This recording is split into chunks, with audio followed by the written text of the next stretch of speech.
Is Trump going to win? I think in a real fair election, he is going to blow it out of the water. However, there's going to be some nefarious things. There's going to be some shenanigans. And if you discount those, if there's enough delta to overcome that, he will win handedly. He will. So yes, my prediction. Right, he has to win by such a far margin to compensate for the games that they're going to play. Paul, I'm going to tell you this, and I've said this to a million people. You don't put 500 people in a room and they're split right down the middle for chocolate and vanilla. It's not 49.9 to 50, to 50.1. Okay. Right. Look, how does an election fall within 1,000 votes over 1 million people or 10 million people? It doesn't. It's improbable. It's improbable. You look at the election for DeSantis in Florida in 2022, right when he won.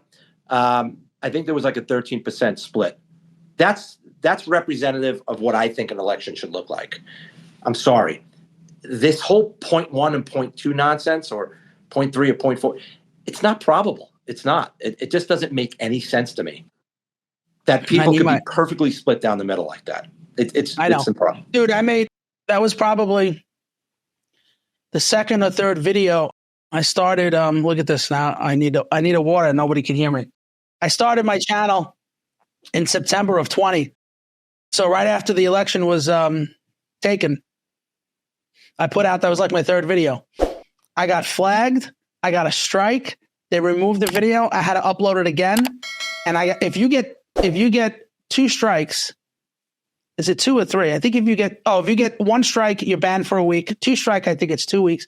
If you get 3 strikes, they delete your channel.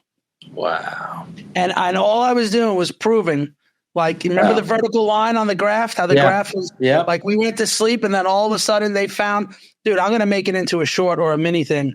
Hopefully that they've gotten a little bit more relaxed with their rules. But everyone said that those ballots came in, and the reason why Biden overtook Trump was because historically Democrats tend to vote with mail-in voting. And because of that, that's what pushed them up. But when I zeroed in on the ballot count, there were more people that were registered Republican from the mail-in ballots. Okay, so this is Michigan. Trump has this press conference right around here. Look at the gap he's opened up against Biden, right? We go to sleep, we wake up, and we find out that Trump and Biden are now tied. When you plot these votes on a graph, look at the vertical line for Biden. Look at this. No votes for Trump, all Biden. And of course, this happened while we were sleeping. This is a little after 6 a.m. Come on, man. We're not stupid. We're not stupid. And the Democrats are going to tell you, well, that's all of the absentee ballots and all of the mail-in ballots. They all lean Democrat, so that's why Biden got this bump. I'm going to show you how that's not true. So here is the breakdown of the mail-in ballots for the state of Michigan. You can see 3.4 million were requested. A little over 3.1 million were returned. But 42% of those ballots went to the GOP. The Democrats only got 38%. So how can you justify that bump for Biden on mail-in ballots when most of those mail-in ballots would have gone for Trump? Okay, so this is Wisconsin. You can see Trump has his press conference right around here. He's pulling away from Biden. And the same thing happens. We wake up at 6 a.m. We find out now that Biden's actually in the lead.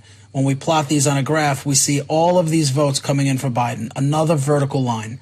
This is impossible. They expect us to believe this, though, like we're stupid. They're going to blame it again, just like they did in Michigan, on the absentee ballots. They're going to tell you, well, all of those ballots were leaning Democrat, and that's why Biden got this bump. I'm going to show you how that's not true. Okay, so this is the breakdown of mail-in ballots for Wisconsin. You can see they asked for 2 million ballots. They got back a little under 1.9 million. But again, look at the breakdown. 43% of those ballots went to the GOP. They registered Republican. So of the 1,889,000 ballots, 43% were registered Republicans and only 35% were registered for Democrats. This is coming from NBC News, by the way. Look at this. hardly a friend of Trump, right? So when they're blaming Wisconsin, that bump for Biden on mail-in ballots, it's just a lie. It's just a lie because most of those mail-in ballots went for Trump. Think about how many votes he won by. Let's just call it that, right? So there was 5 states, and I think it was 200,000 votes. That decided the election. Yeah, 200,000 votes. Think about that, and in a country of 350 million people, or maybe the voters was probably like 190 million or something like that. But 200,000 votes decides the whole presidency, because even less if you think about it, because Georgia was 10,000. Georgia was 10,000 votes. Yeah, right, exactly. Come on. And when he said because they didn't finish the tally, so he said, "Listen, just find me 11,000," meaning 11,000 puts me over the right. He didn't say make them up. Right. He didn't say create them. Right. If I lose my car keys and I say, "Babe, can you find my car keys?" I don't mean go to the dealer and make up a new car key. Right. I mean, find out where they are. Right. Yeah, I don't need you to find 100,000. Right. I need you to find 11,000. That case is a sham. The Alvin Bragg is a joke. The other documents with Jack Smith was thrown out, and then we still got January 6th. But even with Alvin Bragg, bro, once the immunity case came down, that he was immune, I know that what he did by paying off Michael Cohen is outside the realm of his official duties.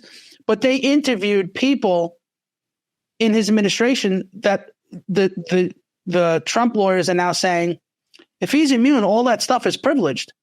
You can't put on Hope Hicks and talk about what we discussed in the White House. You can't put on, all these.